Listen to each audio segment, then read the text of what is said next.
Your child doesn't listen to you. But this may not be defiance. A lot of the time, it's training.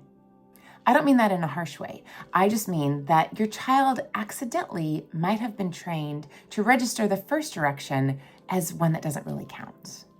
Maybe the first time you say, "Go brush your teeth," nothing happens.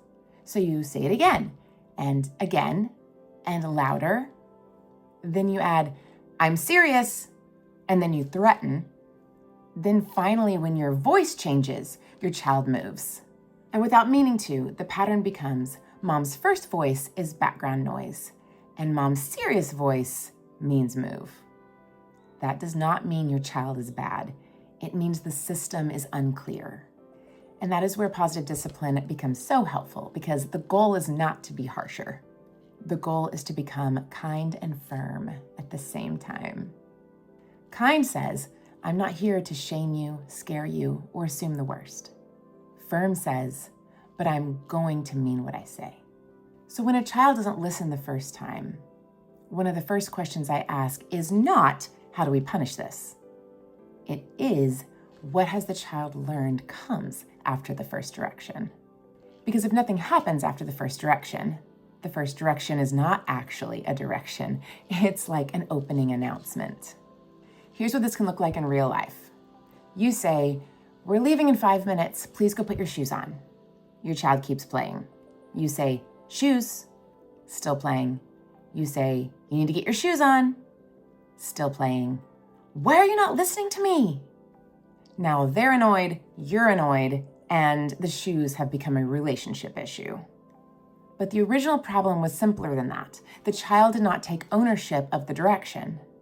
So instead of repeating it over and over, try shifting into connection, clarity, and follow through. First, you make sure you actually have their attention. Not from across the house, not while they're in front of a screen, not while they're building something and you're half talking and half doing the dishes. Walk over, say their name, get eye contact or put your hand on their shoulder. "Hey, look at me for a second." Eyes. Then give the direction calmly. "Shoes on, please. We're leaving in 5 minutes." Then ask for an acknowledgement. "Okay, Mom." Not a huge conversation, just something simple. "What do you need to do?" Or "Tell me what you heard." This is not because you're trying to be controlling. It's because kids often hear sound without processing what is being said. And if your child is used to tuning you out, this step really matters. Now, once they repeat it back, you have a choice. You can either walk away and hope for the best, or you can stay close long enough to make the direction matter again. That might sound like, "I'll wait while you start." Not angry, not hovering forever, just present. Because especially with younger kids, distracted kids, kids who have built a habit of delay, the first step is often where the breakdown happens. So instead of saying, "Shoes," from the kitchen 7 times, you say it once, make sure they heard you, and stay nearby while they begin. That's training, and training takes more effort at the beginning, but less effort later. Repeating yourself feels easier in the moment, but it teaches your child that words don't matter until you're frustrated. Now let's talk about the part parents usually miss. Sometimes kids don't listen because there isn't meaningful follow-through. Here's what that means. It doesn't mean punishment. It means making your words match what you do. If you say, "We're leaving in 5 minutes," but in 15 minutes you're still reminding them, then your child learns that 5 minutes actually doesn't mean 5 minutes. So your follow-through might sound like, "Oh, we're leaving now. You can put your shoes on in the car." Or, "The longer it takes you to get ready, the less time we have at the park." Or even, "I'm gonna help you move to the next step." The point is not to humiliate them or create a giant conversation. The point is to let reality do more of the teaching. Positive discipline talks a lot about a child's need for belonging and significance. And that's at play here because a child who feels ordered around all day may push back, not because they're not listening, but because they feel like they have no power. So when you can, offer limited choices. Not, "Do you want to get ready?" That's not a real choice if leaving is not optional. But do you want to put your shoes on in the house or in the car? Do you want to brush your teeth first or put pajamas on first?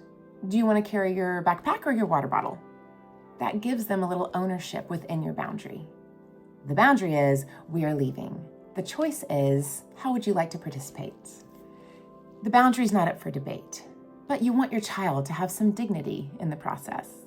Now, there's another reason kids don't listen when they're told to do something. Sometimes the direction is too vague. We say things like, clean your room, get ready for bed, behave, hurry. But kids may not know what that actually means in the moment. Clean up might sound like 10 steps to you, but to your kid, it might feel like one giant foggy task. So instead of clean your room, try pick up all the clothes off your floor. Instead of get ready, try teeth, shoes, backpack. Instead of behave, try use a normal voice while you stay next to the cart. This is not lowering a standard, this is teaching the standard. Kids often rise to expectations, but they can't if they don't understand what those are. And sometimes they do understand, but they need practice carrying it independently. And that's the whole point. We're not trying to raise kids who obey while we're watching. We're raising kids who gradually learn to manage themselves. So here's a simple process I would use this week. Step 1, get close. Don't yell the direction from 3 rooms away if you already know that doesn't work. Step 2, get acknowledgement. Have them say back what they heard, or at least a, okay, mom.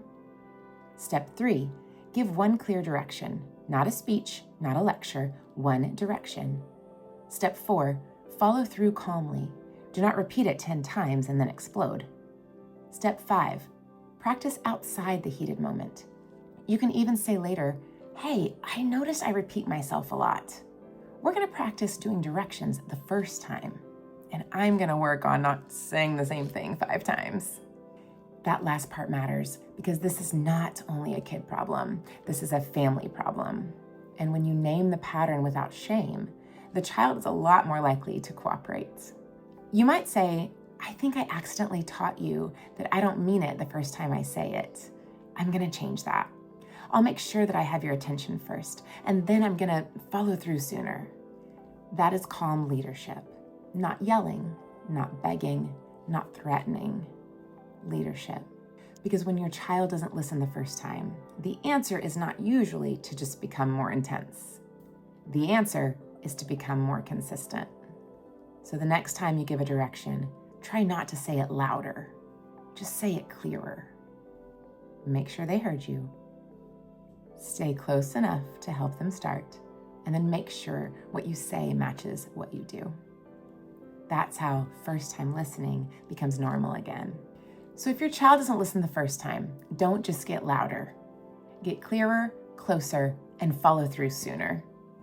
This series is about the real reasons kids won't cooperate and what to do instead.